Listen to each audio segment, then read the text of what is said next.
Chai Tzfat, the 18 minutes of Shabbos inspiration as preparation for Heiliger Holy Shabbos. Be'ezer Hashem. One thing that we're discussing the matter of cooking over Shabbos. There is a concept which is called bishul achar bishul. That means cooking after cooking. If a certain item of food was cooked already before Shabbat, then it got to its ultimate level of cooking. It's ready to eat. There is no extra cooking needed to make it edible. This dry product, which is cooked already, you're allowed to heat it again during Shabbat, but not in a pot or in any other way that looks like cooking. People might think you're cooking it again. So they'll say, next Shabbat we saw Moshe, he's a tzaddik, he knows that he put a schnitzel in a pot so we can fry schnitzels next Shabbos, during Shabbos. So therefore we have to prevent from doing that. For people who not see and take a lesson from us, we have to take a plate, put it upside down, and put the schnitzel on top of that plate, on the hot plate, on the plata, on the blech, or whatever you're using to warm your food. Because it's dry and well cooked, you can put it on the plate, upside down plate. If it's wet, that's a different story. You're going to touch it in a minute. Something which is cooked like third of the way. Still, it's cooked third or half. Still, it's another additional cooking will help the product to become cooked better. Then we can't do that thing for an uncooked item. If the food is wet, like moisture, water, soup, even fish with soup with sauce, that thing we have to be more careful. If it's already cooked and it's warm during Shabbat, if it's still warm, you can put it on that plate which is upside down, like face down on the plata, on the hot plate or on the blech. But it has to be warm from before, not like the dry products, which can be cold. The schnitzel could be cold and put on that plate. When we discuss wet items like sauce or soup or water, it has to be warm already, enough warm. What's the temperature that we can put it on the plate? Enough, the heat has to be enough to be comfortably eaten or drank, while you can still feel how the water of the soup is still hot, still warm. And that's it for halachas for cooking. I hope it's clear. If you have any question, you can ask, so we can go forward. Rabbi, I would like just if you can help clarify what the boundaries are between wet and dry. Everything that has salt, even a sauce. Let's say schnitzel is dry. You know what it is. Schnitzel. Everybody knows what schnitzel is.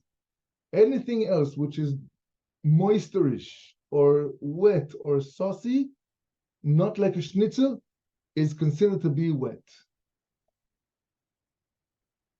So if I have a piece of meat that has juices in it, is that good? That's wet. That's moisture. Sure. Right. Thank you. Shabbos, good Shabbos, good Shabbos, good Shabbos. There is a beautiful minhag, very ancient, I think over 1,000 years ago, 1,000 years old, that the congregation is receiving Shabbos while reciting the Psalm number 90, I think. Mizmor Shel Yom HaShabbos. No, what it is? Mizmor Shel Yom HaShabbos. It is Not sure what's. Someone can help me. Which psalm is it? It is. I'll be happy.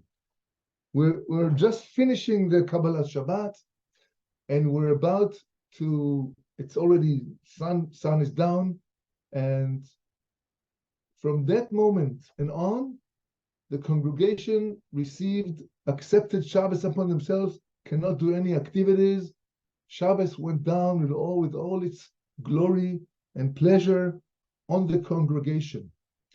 Women at home, they are a part of the congregation, are also from this minute and on, are, if they haven't lit the Shabbos candle yet, or children, like somebody's a bachur or a boy or a girl, or who's at home, he's not feeling well, he's in bed, whatever. When the congregation said Mizmor Shir Yom HaShabbos, Shabbos came to the house as well. The question went to the Rambam. Rambam, Rabbi Moshe ben Maimon, buried in Tveria, lived 900 years ago, brings that this is an ancient minhag, and if we check, interesting enough, the first letters, the Roshei Tevos of the word of this Mizmor Shir Yom HaShabbos, this Mizmor is Mem, Shir is Shin, Lam Liyom Lamed, HaShabbos Hey. We get a new word, LeMoshe. Lamed Mem Shin Hey. Wants to teach us that I'm going to read you from the Arizal, the Heiliger, holy, beautiful tzaddik named Rabbi Yitzchak Luria Ashkenazi Ha'eloki, who lived in Tzfat about 400 years ago, major Kabbalists, and he pointed out that the first letters of Mizmor Shir Yom HaShabbat is LeMoshe, wants to teach us that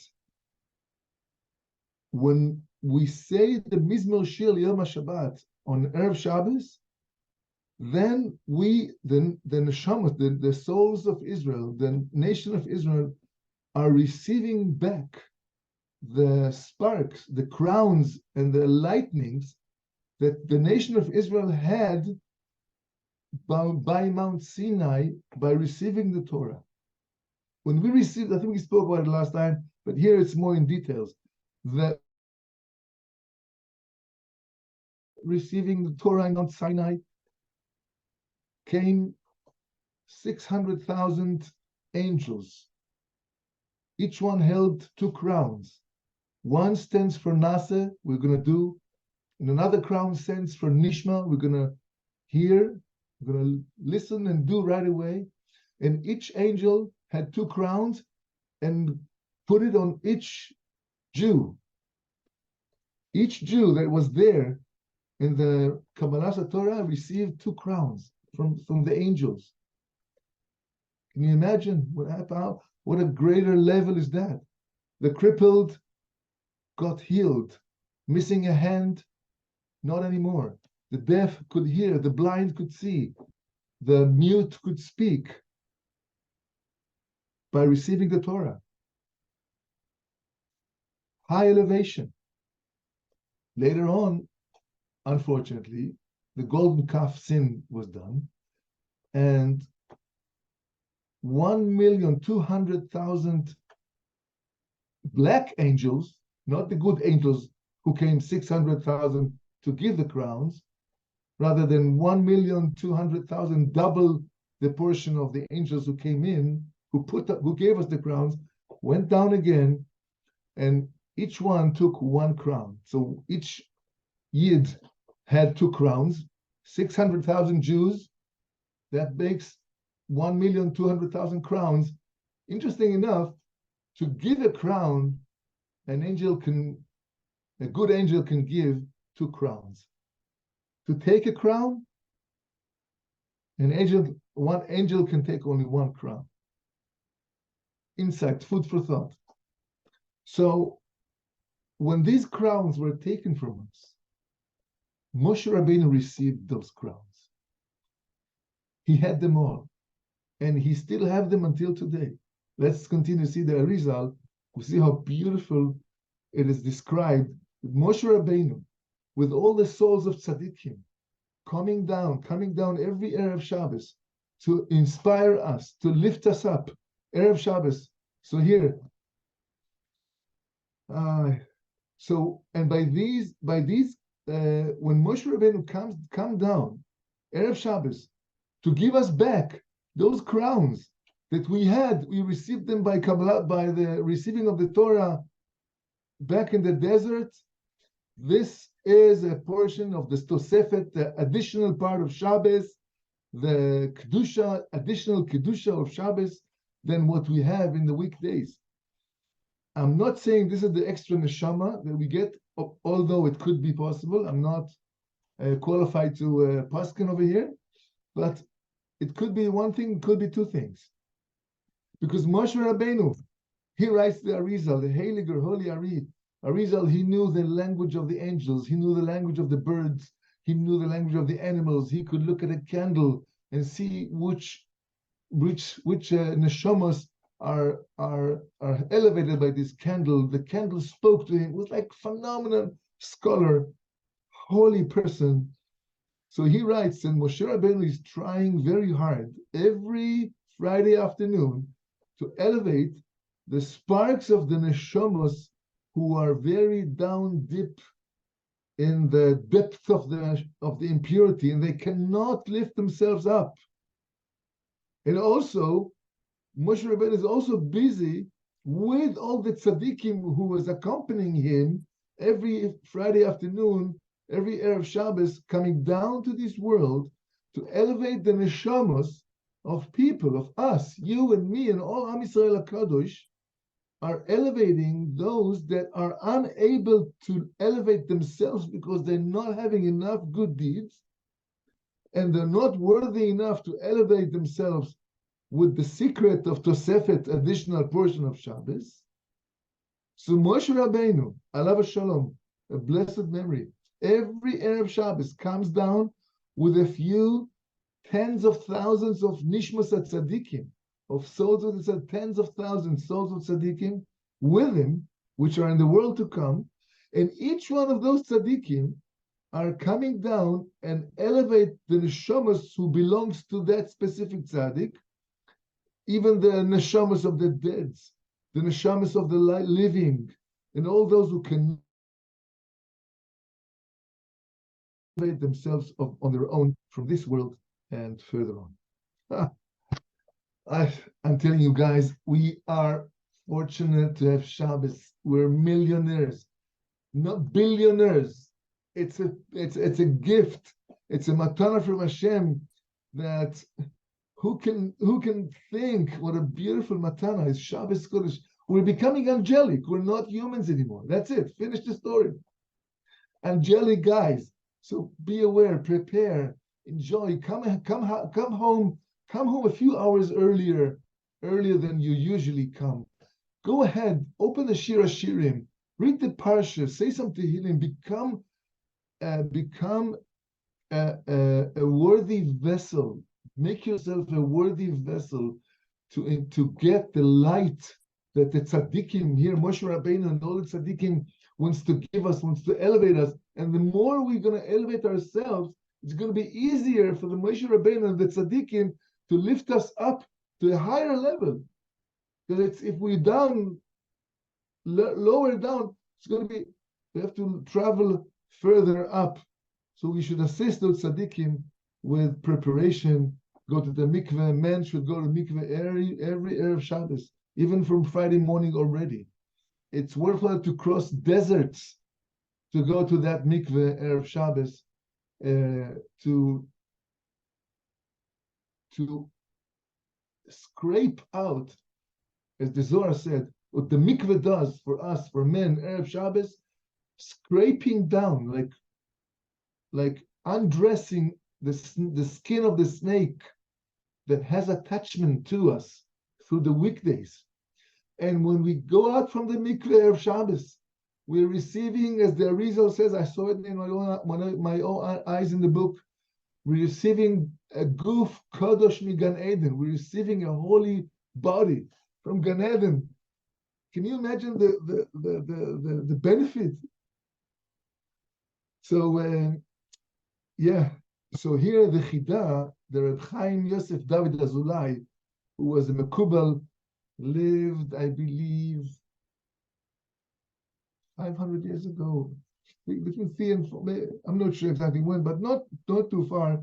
He says also the Marana Chida, his grave, his tzion is right in the Har HaMenuchos, and the Rishon LeZion of Mordechai Eliyahu is buried next to him. Worthwhile to pay a visit over there one day. If you go to the Har HaMenuchos in Yerushalayim, just where Dr. Alan Weiss was buried 2 weeks ago. And so Marana Chida was a genius, was a scholar. He wrote like 60, 50 books. He says, I spoke to a big rabbi, somebody very, very important, that this rabbi had an awesome dream, a very fearful dream, noira, like a, I don't know, frightened dream, that this scholar, this sage, saw that in his dream, that when you say Mizmor Shir L'Yom Shabbos, you have to say it upright when you stand up, to enable to be able to receive the extra neshama while standing. Okay, I'm going to add something from my own thing. I just got to think about. I'm not taking responsibility. I'm not saying it's true, but it's an option. There was the difference between Moshe Rabbeinu and the rest of the prophets was that the Moshe Rabbeinu saw a clear vision, very clear. Moshe Rabbeinu received the Nevuah, the prophecy, while standing up. The rest of the prophets would just lie on the floor from the terrific, huge light of prophecy. They couldn't stand up straight. They fell on the floor, and by being on the floor, they received their prophecy. All the prophets, besides Moshe Rabbeinu, and also all the prophets were receiving a prophecy which was like a third body. But Moshe Rabbeinu got it very direct. So possible to say that why the Chida brings that dream from that magnificent rabbi, that you have to say Mizmor Shir L'Yom Shabbos when we receive an extra portion of neshama during just the beginning, the start of Shabbos, then when we stand up, like Moshe Rabbeinu stood up while receiving his prophecy, which was a higher level of prophecy comparing to the other prophets, we so too have to stand up when receiving the extra portion of neshama, extra portion of kedusha over here, that is given us with a good eye by Moshe Rabbeinu and all the tzaddikim who are coming down from the heavens, from Shamayim. It is Erev Yom Kippur Cotton. Tonight is Purim Cotton. Tonight is Purim Cotton, 14th of Adar. We're already in Israel here by that. So remember, on Purim, regular Purim, everybody who asks something, even a penny or a dollar or a request, or you have to give them. You shouldn't investigate if the guy needs it or he doesn't need. You should give on Purim, and also we, by giving so generously to the people without investigating and thinking second thoughts, should I give, shouldn't I give, just give. Same when we ask from Hashem during Purim, we're also going to be granted and given everything we ask. Same by Purim Cotton. Just Rav Koenig spoke to us an hour ago in the synagogue, in the shul. We had a celebration, some mezonos, bit of grape juice cups were given, and we sang and we danced and we elevated ourselves as a Purim Cotton, small Purim of Adar, the first Adar, as appropriate to every Jew to celebrate his Judaism and to be very happy with his Yiddishkeit. So good Shabbos, my dear friends, and hope to see you, God willing, next Thursday.